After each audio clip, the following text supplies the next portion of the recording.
Hello students, let's begin lesson number 5 Greenland, the land of ice and snow। तो ये है गुलमोहर text book class 5 की और chapter number 5 जैसा कि मैंने बता दिया। और ग्रीनलैंड इसको क्यों बोला गया है? क्या यहाँ पे ग्रीनरी है? No, I don't think so, क्योंकि Greenland is associated with ice और स्नो। तो इसको ग्रीन क्यों बोला गया है? इसको ग्रीन इसलिए बोला गया है, अगर हम इसकी हिस्ट्री में जाके देखें तो वहाँ पे एक आदमी थे, वो चाहते थे, उन्होंने वो इस आइलैंड पे आए और अगर वो कह देते कि यहाँ पे बहुत ज़्यादा स्नो है और यहाँ का एनवायरनमेंट अच्छा नहीं है, रहने लायक नहीं है, तो शायद यहाँ पे कोई आता ही नहीं। तो इसीलिए उन्होंने ये टर्म जो है ग्रीनलैंड ये टर्म कॉइन किया। और ये एक मिसनोवर कह सकते हैं हम कि जो है एक्चुअल में नाम है वो वहाँ पे ऐसा कुछ भी नहीं है, तो इसलिए उन्होंने ग्रीनलैंड इसको कह दिया।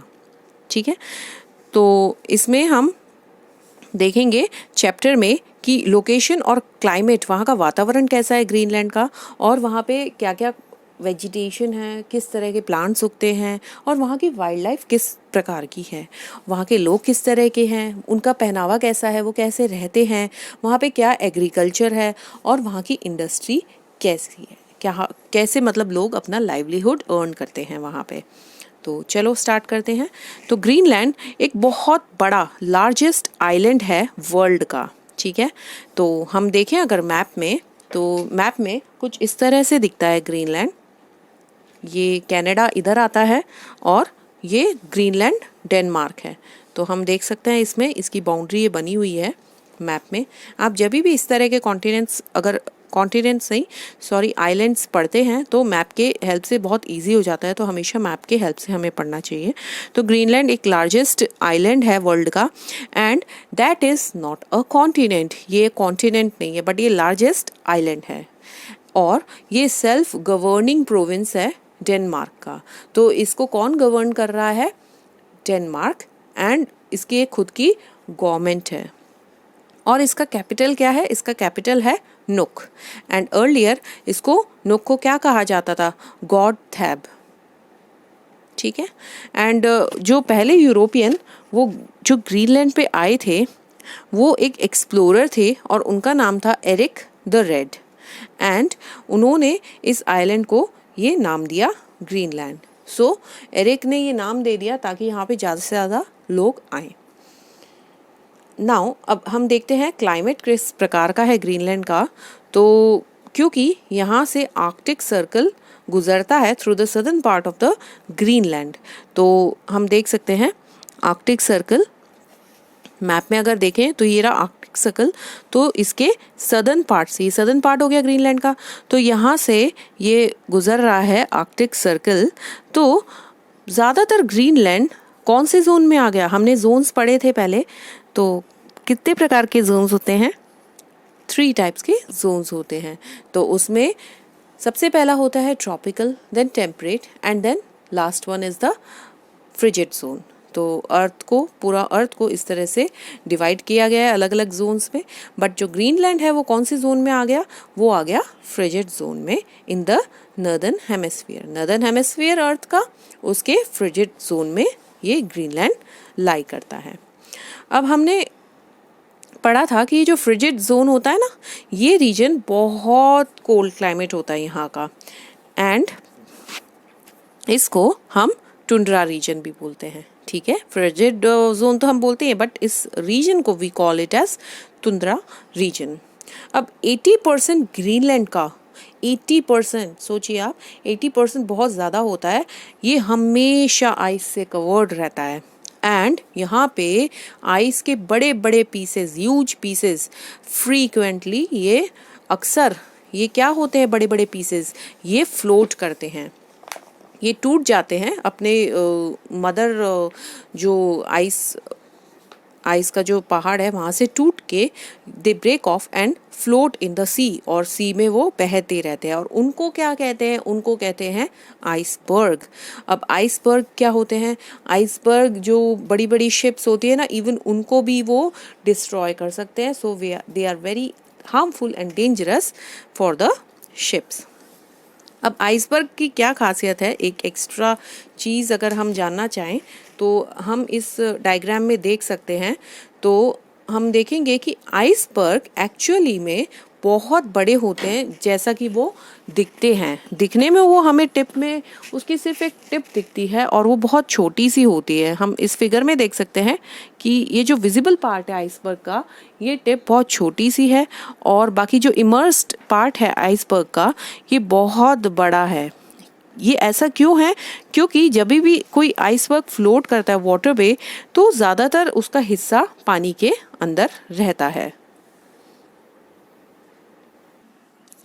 अब जो साउथ वेस्टर्न कोस्ट है ग्रीनलैंड का, ये वार्मेस्ट पार्ट है कंट्री का और ज़्यादातर लोग यहाँ पे रहते हैं। तो हम इसमें देखें कि साउथ वेस्टर्न पार्ट कौन सा है। ये जो पार्ट है साउथ वेस्टर्न पार्ट, तो ये पूरे ग्रीनलैंड में से सिर्फ यही एक एरिया ऐसा है जहाँ पे थोड़ी सी वार्मथ है और ज़्यादातर लोग इस एरिया में रहते हैं।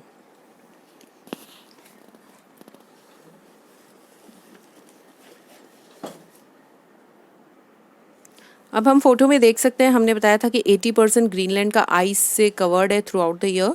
तो देखिए कितनी पूरा माउंटेन्स और सब जगह आइस ही आइस है।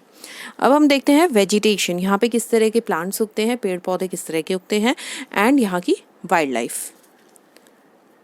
अब क्या है कि आइस में तो कुछ उग नहीं सकता, तो यहाँ पे जो भी आइस कवर्ड एरिया है वहाँ पे कोई वेजिटेशन नहीं है।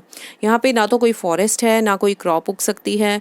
अब कुछ प्लांट्स समर मंथ्स में ही दिखते हैं, इक्के दुक्के प्लांट्स दिख जाते हैं समर मंथ्स में एंड सिर्फ वही एनिमल्स यहाँ पे इतनी एक्सट्रीम कोल्ड झेल पाते हैं जो ग्रीनलैंड में पाए जाते हैं। उनमें से कौन कौन से एनिमल्स हैं? एक तो है पोलर बेयर। तो पोलर बेयर हम देखेंगे इसमें, ये पोलर बेयर है। Then next is reindeer. Reindeer का फोटो दे रखा है ये इस तरह से। And then musk and ox, musk ox it is, sorry. Then wolf, arctic fox and seal. So ये सील की फोटो दे रखी है यहाँ पे। तो इस तरह के यहाँ पे एनिमल्स रहते हैं, सरवाइव कर सकते हैं। और कुछ वेराइटीज़ हैं फिशेस की, वो भी मिलती हैं। कुछ सी बर्ड्स हैं जो भी यहाँ पे पाई जाती हैं।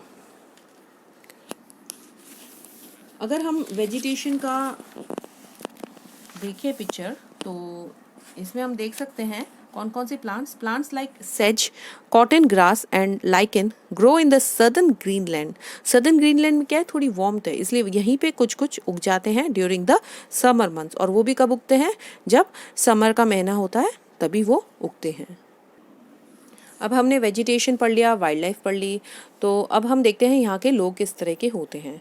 तो जो लोग होते हैं उनको बोलते हैं द इन्यूट। तो जो इन्यूट होते हैं इनको एस्किमोज भी बुलाया जाता है और ये ओरिजिनल इनहैबिटेंट है ग्रीनलैंड के।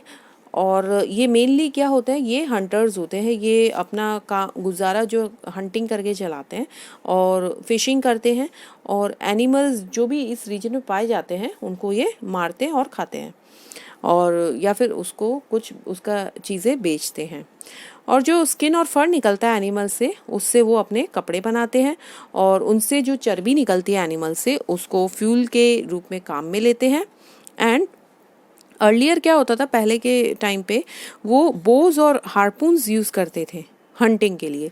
बट अब क्या है, अब वो लोग यूज़ करते हैं गन्स। जैसे जैसे एडवांसमेंट हो रहा है तो वो अब ये छोड़ दिया उन्होंने, बोज और हार्पून्स ये शार्प वेपन्स होते हैं, अब वो गन्स से एनिमल्स को मारते हैं। और पास्ट में क्या होता था, बहुत पहले जो इन्यूट होते थे ये नोमैडिक होते थे। नोमैडिक मतलब कि वो इधर से उधर रोम करते थे, घूमते फिरते रहते थे in order to gather their food and hunting for hunting. अब क्या है, अब वो यूज़ करते हैं स्लेजेस जो कि डॉग्स पुल करते हैं एंड स्लेजेस वो ट्रांसपोर्टेशन के लिए यूज़ में लेते हैं। और वो बोट्स यूज़ में लेते हैं, इन बोट्स को बोलते हैं कायाक्स फॉर फिशिंग इन द सी। तो हम देख सकते हैं डायग्राम इमेजेस, जैसे कि ये डॉग्स यूज़ में ले रहे हैं यहाँ के लोग एंड ये स्लेज है और वो स्लेज को पुल करने में ट्रांसपोर्टेशन के लिए इन डॉग्स को यूज़ में ले रहे हैं। देन अगेन हम देख सकते हैं कयाक्स, ये बोट है, ये पतली सी एक बोट होती है इस पिक्चर में देखें तो, और इस बोट पे वो बैठते हैं और फिशिंग करते हैं। तो इन्यूट सील हंटर, ये हंट कर रहे हैं सील को। सील जैसे हमने बताया था वाइल्ड एनिमल है यहाँ का। तो आर्म विद अ हार्पून, तो ये जो वेपन है इस तरह का ये हार्पून है and it's a kind of sphere.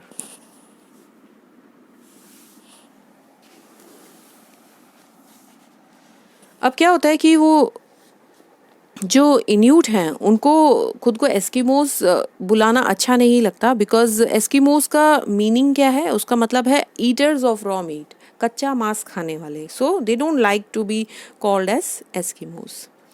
अब वाइल रोमिंग अराउंड जो इन्यूट हैं वो क्या यूज़ में लेते हैं, टेम्पररी हाउस काम में लेते हैं जो कि आइस के ब्लॉक से बने होते हैं। और इन हाउस को क्या बोला जाता है, ये नाम हम सभी ने सुना है, इसको बोलते हैं इग्लूज। तो इग्लूज किस चीज़ के बने होते हैं, इग्लूज बने होते हैं आइस के मोटे मोटे ब्लॉक्स, वो पहले बनाते हैं और फिर उससे बनाते हैं। जैसे कि इमेज में हम देख सकते हैं ये ब्लॉक्स बने हुए हैं और इससे इन्होंने ये इग्लू बनाया हुआ है एंड इसमें एक छोटा सा होल रखा हुआ है ताकि जो हीट है, अंदर की हीट अंदर ही ट्रैप रहे और बाहर नहीं आ पाए। तो ये इस तरह के टेम्पररी हाउसेस होते हैं, इनके लिए ये उसमें रहते हैं। अब क्या है कि जो इन्यूट हैं इनके लिए इग्लू मतलब कि इनका घर है, चाहे से वो आइस का बना हो, वुड का बना हो या ब्रिक्स का बना हो। और समर में क्या होता है, ये जो इन्यूट होते हैं ये लेदर टेंट्स में चले जाते हैं। अब ज़्यादातर इन्यूट एक सेटल्ड लाइफ जीने लग गए हैं एंड वो कहाँ रह रहे हैं, स्मॉल छोटी छोटे गाँव में रह रहे हैं, पास में वो रहने लग गए। और वो हंटिंग के लिए जाते हैं एंड ट्रिप्स होती हैं उनकी, हंटिंग ट्रिप्स जो कि कई कई दिनों तक चलती हैं and they have fast motorise sledges. अब वो जो स्लेजेस डॉग पुल करते थे उसकी जगह उन्होंने मोटर लगा ली है और उससे उनका काम फास्ट हो गया है। और फिशिंग के लिए भी कयाक्स की जगह वो यूज़ कर रहे हैं मोटर बोट्स, जिससे उनको काफ़ी सहूलियत हो गई है। अब पीपल वहाँ के किस तरह के क्लोथ्स पहनते हैं, वो क्लोथ्स पहनते हैं made of animal skin and fur, ताकि वो गर्म रहे। And man women and they are lined with fur called parkas. तो हम देख सकते हैं ये इन्होंने जैकेट्स पहन रखे हैं, मैन विमेन चिल्ड्रन ने, एंड इनमें हुड्स हैं and hoods are lined with the fur and okay. And इनके बूट्स लॉन्ग होते हैं एंड